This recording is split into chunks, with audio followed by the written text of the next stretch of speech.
He's on his way. Desmond Howard is going all the way. That is a Heisman Trophy winner. What's up, everybody? Welcome back to Hello Heisman from the Varsity Podcast Network, where we talk all things college football and, of course, the Heisman race. What's good, J-Ro, man? How's your week been so far? All good. Thanksgiving week, so I've been spending a lot of time in the kitchen. Yes, sir. You know, doing a lot of preparation, getting ready for the big meal, listening to some music. And I know that you and I always start these things off. We talk about which vinyl we're sporting. So absolutely. I like what you got in back of you. Makes sense Yes, on sir. the big week, right? I can't believe there's actually vinyl. What is that, the fight song? Vinyl? Man, listen.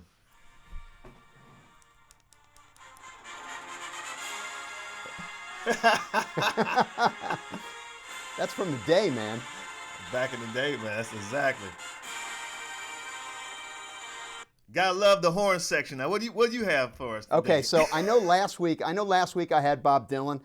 I got Bob Dylan again. Okay. And the reason is because this, by the way, Tangled Up in Blue, which you can take it whichever way you'd like, you know, on the week of Ohio State, Michigan. Yeah, we like to take it. But I'm actually going to see Bob Dylan perform live tonight. Bob Dylan, one of my all-time favorite performers. I think he's like 81 years old. He still has a rocking band. Going to see him at a place called the Capitol Theater in Port Chester, New York, which was a place that back in the early 70s was one of the great rock and roll halls in all of America. Then it fell into a state of disrepair. I mean, all the biggest bands performed there. And then about 5 or 10 years ago, a local entrepreneur, a guy named Peter Shapiro, bought it, restored it to spectacular condition. He's had all sorts of great music there. So tonight, yes, sir, I get to go see my man Bob Dylan play. So in honor of that, Tangled Up in Blue. That's good, man. That's a great opportunity for you too, and you can still go see some of your favorite musicians perform. That's magnificent. So good, man. Have fun. Yeah, and the great thing about it is, I'm going to turn that down. It's a small place, so it's only about 2,000 seats, so it's really intimate. Yeah, exactly. But all right. So anyway, Thanksgiving week. Yes, sir. So Thanksgiving means three things: family, football, and food. Right? So you and I were exchanging text messages earlier this week. So my son came home from college, and real quick, you and I, we found out that we both love to cook. So this week I made him roasted salmon on the big green egg. Yep. I made special Caesar salad with a recipe from Roger Maltby, which he should try and sell because it's as good as anything I've ever had. Roasted squash. Okay. And some couscous. But you sent me a great recipe that you make for your boys. Tell everybody about it. Wow. Well, my sons, they love pesto. So I make this chicken pesto pizza. And I use my man J-Ro, he uses the green egg. I use the Traeger grill. And first thing I do is I season the chicken. I like to marinate the chicken overnight in pesto. So I do that, and then I put it in the Traeger grill. So I get the chicken already. And then for the pizza dough, I like to use like a naan bread. It's called naan, N-A-A-N. My sons love that. And I just take the pesto, spread it over that. Take some shredded mozzarella cheese, spread that over the pesto. Get a little red pepper flakes, some spinach. Take the chicken off the grill, chop the chicken up, add the chicken. Now I slide the pizzas back into the grill for probably about maybe 12 minutes at 425. Damn. Mwah! They love it. They love it. All right, forget it, man. I'm closing down my operation. I'm coming to the Howard's house next time I'm hungry, because that sounds crazy. You sound like you're at a tailgate at a football game. Yeah, man, I tell you what, and we, just like you, I love cooking. Yeah, I really enjoy it, and you get such great pleasure from it when you can see the people who you love really enjoy what you create. I mean, I'm sure when your son ate that salmon, you sat there like, yeah, patting yourself on the back, job well done. That's right. You got to reel them in, right? Exactly. Yes, sir. All right. So back talking about football, though. So 2 weeks ago, we said that no one had really kind of jumped out and planted a flag in the Heisman discussion. Yep. And we said so that last week would be revealing with that big game, the game that you guys were at, Michigan State, Ohio State. Yes, sir. And one game, in fact, did an awful lot to make the picture an awful lot clearer. So to start off with, Kenneth Walker III, the Michigan State running back, who had been, we felt, kind of like at least as clear a front runner as there was. He's no longer running in front of the pack, is he? No, he's not. And, you know, J-Ro, we talk about having big moments and big games, and it was his opportunity. Obviously, 3-4 weeks ago when they played Michigan up in East Lansing, he had that stage and he had that moment. But since then, you know, he's played well, but nothing extraordinary. Even actually, the week after the Michigan game, they went up to Purdue. He fumbled the ball. I hadn't seen him fumble the whole season. And they ended up losing that game. But he still had pretty decent numbers. But then against the Buckeyes, which was a huge stage, less than 30 yards rushing. You know, I mean, quite frankly, the game was over after the first quarter. And just not a good performance for Kenneth Walker III. And so I guess at this point, but you look on the other side, and again, we talked about CJ Stroud. With Stroud in a shotgun, Henderson to his left. Snap to CJ Stroud, back at his 15. Cocks the arm, fires down the right seam. Wilson opens, got it to the 40 of the Spartans, to the 20, to the 10, and into the end zone goes Garrett Wilson, as Ohio State scorches Michigan State's defense for a 77-yard touchdown play. J-Ro, I still think he's the fourth best player. I hear you. Well, we'll talk about that. Yeah, you know, Chris Olave had a big game. Garrett Wilson played extremely well. And, you know, Stroud's the guy who's distributing the ball to these receivers. So, you know, he had big numbers. Nice performance, good performance by Stroud. They didn't really need Travion Henderson as much. And, you know, the thing is, when you have your arch rival the following week, you want to rest as many of your players as you can. And I think their goal at that point, at the point where the game was out of hand, was like, listen, let's rest our workhorse Travion Henderson and have him fresh for the Michigan game next week. So really big numbers from CJ Stroud.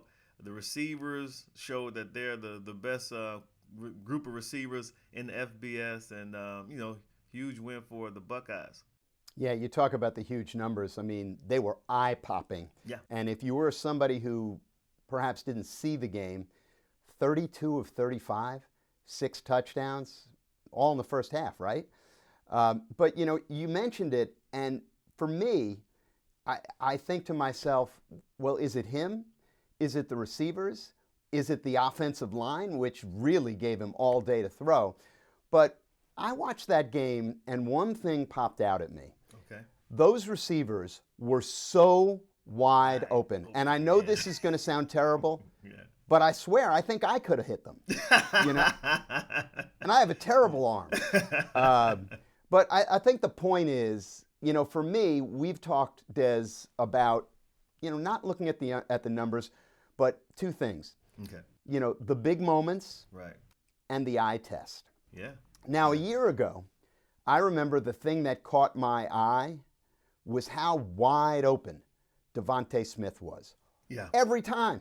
I mean, every time he just blew past people. He made acrobatic plays. Yeah. You know, he had big numbers. Right. But I think there's a parallel here. Listen, I think Mac Jones finished, third in the Heisman last year? Okay. I mean, he was the quarterback on a team that, you know, had a kind of a similar offensive dominance. Right. You know, but I'll tell you what, when I look at Chris Olave, I see a guy, you know, who really pops when it comes to the eye test. 2nd and 8. Ohio State at the 23 of Michigan State. Stroud looks to throw. Stroud fires, middle of the field, end zone. Touchdown, Olave! Makes a tight grab between defenders. Chris Olave on a 23-yard pass play, and the Buckeyes get on the board first. He's a fantastic receiver, and coming to the season, he was on the cover of most magazines because people anticipated that, you know, he would be that guy. He would be that guy for the Buckeyes offense and one of the top receivers in college football. I don't think he's disappointed either. Like you said, you have a guy, and matter of fact, like his best catch, you know, his most Yeah, that was more Olave than it was Stroud, because it wasn't like a great pass, but he had to like contort his body and catch it over his opposite shoulder, and you're like, how does he even have vision on the ball still? I mean, so it showed And get his feet in and get one of his feet in bounds. the presence of mind, right, to do that, to get a foot in the bounds. So you just say, wow, like this guy, such an acrobatic catch, and showed you his skill set. So no, that's a good point. And obviously, if the ball was like right on target, then it wouldn't have been as significant or as magnificent. And which is something that we'll talk about later on when we bring our guest, because he has some acrobatic catches too. I love that guy, man. Still love watching his highlights. Just both. Yeah. All right. So listen, just for the sake of discussion, Yep. and chew this one over, okay? At this point a year ago, Devonte Smith had 65 receptions, Okay. 903 yards, and 10 touchdowns.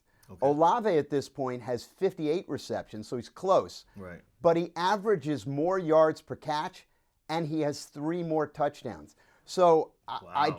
it amazes me Yeah. that we aren't talking more about Chris Olave at this point. No, that's a fair point too. It really is, and I think that because a lot of people, they just focus on the quarterback and the quarterback's numbers and what he's doing, but they don't look as much at the receivers, the guys who are catching the ball, and if they're not doing anything extraordinary like the catch that Olave had against Michigan State, then they just think, okay, well, these guys are just doing what they're doing, but the quarterback is making them look good. But oftentimes it's the receivers that are making the quarterbacks look good, and they're the ones who catching the ball and running with it. I mean, because you got a guy like Stroud who can throw a hitch, or he can throw a bubble screen, and he can throw an intermediate route. But then these guys, they catch it, and they're making 2 or 3 guys miss, and they're running the majority of the length of the field to score the touchdown. But yet and still, Stroud will have like a 70-yard or a 60-yard touchdown when he only threw the ball maybe 12, 15 yards. But the receiver did all the work. Yeah, and remember, a year ago, as I said, Mac Jones didn't win the Heisman, had a great year. Right. But Smith did. All right, so sir. speaking of Alabama, Bryce Young. Bryce gets the snap, looks. Still has time, takes off running. He's to the 10, then unloads right side Leary. He's in for a touchdown. Oh my, what a play. Bryce Young lit it up against Arkansas, 5 touchdowns. So on the year now, he's got 38 touchdowns and just 3 interceptions. They've got Auburn this week. What do you think about Bryce Young? Has your mind changed at all on him? J-Ro, I tell you what, the difference is they needed all of Bryce Young's yards and touchdowns in that game against Arkansas, because that was a very competitive game, a one-score game to the end. I mean, they only beat Arkansas by a touchdown, meaning that it was competitive. Now, the Michigan State-Ohio State game really wasn't competitive. I mean, it was over in the first quarter. I say that to say that when Bryce Young was out there on the field, he had the pressure of, okay, we have to score, like, meaning because this team is within striking distance. They can score and tie it up or what have you. Whereas CJ Stroud didn't have that type of stress when he took the field per se. I'll tell you what, man. Now, we talk about Ohio State's receivers. The guys at Alabama too, Jameson Williams and my guy Mechie, those guys can ball too, and they're making some plays after the catch too. Like, well, how about Jameson Williams? He was at Ohio State. I know. Just can imagine you him imagine what meeting. that receivers room would have looked like? Come on, that's unfair. You telling me you could have lined up those 4 receivers every Saturday? That's not right. Insane, right? And right. yeah, so Young he has a very talented receiving core too that he distributes the ball to, but I like his accuracy. I like his demeanor. I like how calm he is. I love the fact that now he's so comfortable with the RPO system. I mean, his hands are just like magical. His footwork is right on point, and he's making great instant decisions with the ball. So very impressed with what I see so far from Bryce Young. Yeah, he throws a pretty ball too. He does, yeah. Absolutely. All right, now it's time for Performance Watch. Let's take a look or consider perhaps some of the other possibilities in the Heisman race. Is there anybody else that this late in the season, really just a couple of weeks to go until the votes need to be cast, is there anybody else who demands attention? You know, we talked an awful lot about Kenny Pickett earlier in the year. Yep. What do you think? I do like Kenny Pickett. I still I'm keeping an eye on Kenny. Like, I'm keeping one eye on Kenny Pickett and keeping an eye on Matt Corral too. But definitely Kenny Pickett. I mean, his team's in the ACC championship game now, so it's going to be interesting to see how he plays. These final 2 games. But Kenny Pickett, again, guy he came out of nowhere. Like, I like the guys who come out of nowhere. They're on no one's list when the season begins, but because of the way they're playing. That they've worked their way into the conversation, and so I respect that. Especially, like, you're thinking, what, Pitt? I mean, you wouldn't think Pitt. If there's going to be any quarterback from the ACC, you're thinking Howe from UNC, or you're thinking Uiagalelei from Clemson, but you're not thinking Kenny Pickett from Pitt. So I think that keep an eye on Kenny Pickett. I tell you what, after your show last week, College Game Day, the guy who I really can't stop thinking about is that kicker, Caden Cox, the kicker with Down syndrome that Gene Wojciechowski did such an amazing piece on. Boy, that is a real story. If you didn't see it, go find it somewhere on either ESPN's website or on YouTube somewhere. All right, welcome back. One of our favorite parts of the podcast, as I mentioned before, when we get an opportunity to hear from you, viewer and listener mail. And we remind you, you can submit your questions for myself and Desmond on Varsity's Instagram page. So, Des, here we go. A few from the folks out there who are kind enough to watch and listen to us. Yep. Let's start with one that I know it's close to both of our hearts. Do you have a favorite place to eat in Ann Arbor? Oh yeah. I mean, tell you what, Ann Arbor, they have some tremendous restaurants, just some great restaurants. And one of my favorites is on State Street. It's called Mediterrano, and I love Mediterranean food. And this is probably the best place to get Mediterranean-style dishes in Ann Arbor. Mediterrano, one of my favorites. My mentor Greg Harden took me there, and oh man, yeah. You know what? As a matter of fact, I think I'll have dinner there this weekend when I'm in Ann Arbor. Yeah, I think you could probably get a reservation. So was the restaurant there when you were playing? You know what? Now, when I was playing, we had like these little cards for a place called a Cottage Inn Pizza, and that was like huge for us. Either you ate in the cafeteria or you used your little meal card and you ate it. Like, if we had a date, you're taking your date to Cottage Inn Pizza. So big time. Yeah, 100%. Yeah, Mediterrano. That was that wasn't even a place that I even thought of back then. That's too upscale, too much of an upscale restaurant for me at that time. I was like, Cottage Inn Pizza was my go-to. Remind me to share my recipe with you for roasted bronzino, which is something that I learned about when I was in Greece for the Olympic Games. All right, Absolutely. Love Mediterranean food too. All right, how about this? Toughest individual that you had to play against? Wow, that's a good question. Actually, I just ran into this individual a week ago. So, Florida State had a defensive back named Terrell Buckley, and Terrell Buckley, T-Buck was the best in the business back then, and we had a showdown against Florida State. They took care of us, but the game within the game was my matchup against Terrell Buckley. At that point, I had already caught 6 touchdowns. Well, I scored 6 touchdowns, and T-Buck started the game off with a pick 6. So Elvis went to like a hitch route. T-Buck was a gambler. He always likes to take risk, and he took a risk that afternoon, and he had a pick 6. But then I had over 100 yards receiving, 2 touchdowns, and so we both had a really good game. But T-Buck, and I just ran into T-Buck in Oxford. When game day was in Oxford, he's coaching the defensive backs for Ole Miss right now. So he's on Lane Kiffin's staff, and we've always remained good friends. He loves to golf. I really can't golf, but I'm going to golf with him when the season's over. But yeah, Terrell Buckley from Florida State, who's still one of my good friends today.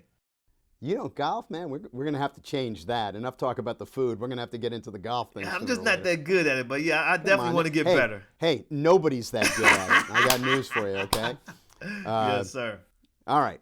last question here. Is there one experience or item in the world that you might trade your Heisman for? I think that's a pretty good one.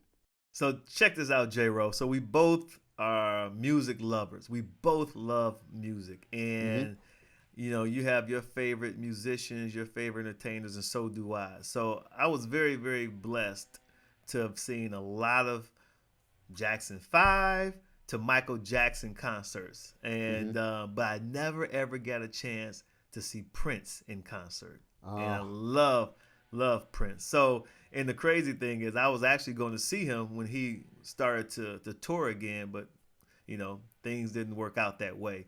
And I'm thinking possibly, potentially, maybe I would consider trading in my Heisman. Maybe. It would be a thought. Really? It would be a thought because Prince is just that special.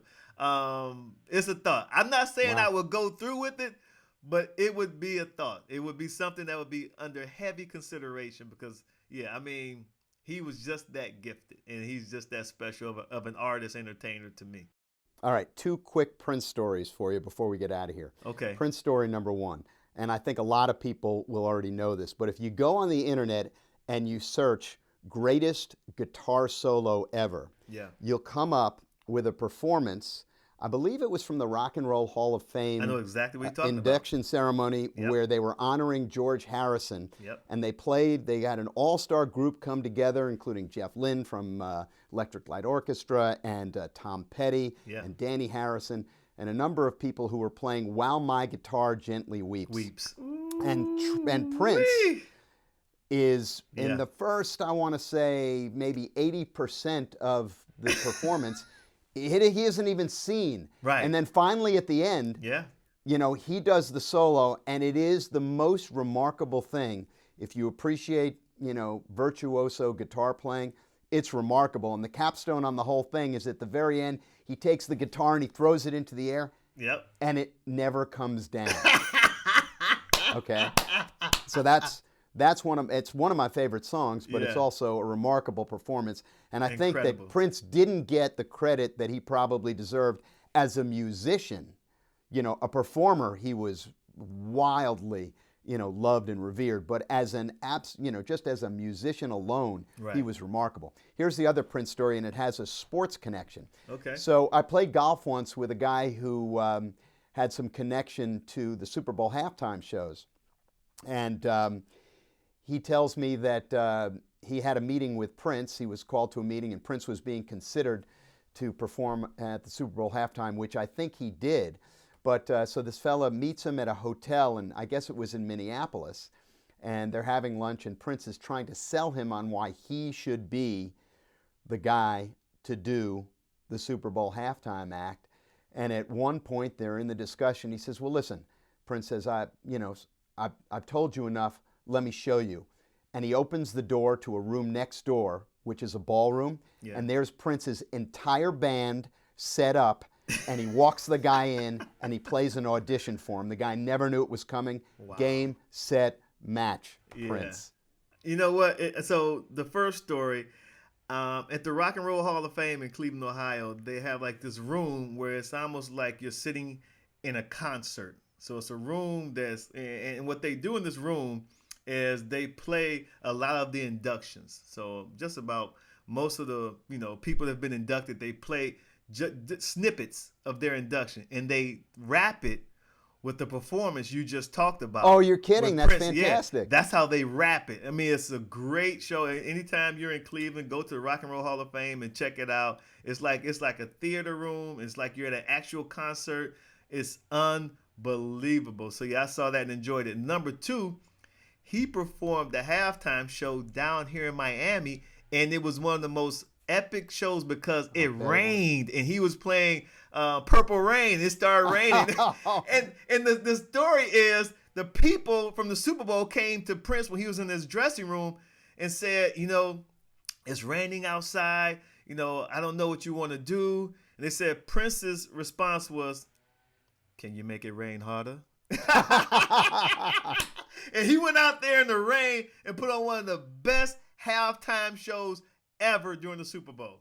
Des, we've been having an awful lot of fun now for like 10 or 11 weeks, but this has been the most fun I've had talking football, because we've talked football and we've talked food and we've talked music. And boy, I tell you what, like I said before, it is hard to believe it's been 30 years, but this has been great. Yeah, man, it's been tremendous. We talked 3 things that are dear to our hearts. Truth. Yes, sir. Well, that's it for this episode of Hello Heisman, brought to you by the Varsity Podcast Network. This show is produced in partnership with Learfield and Blue Duck Media. I'm Desmond Howard. And I'm Jimmy Roberts. See you guys next week.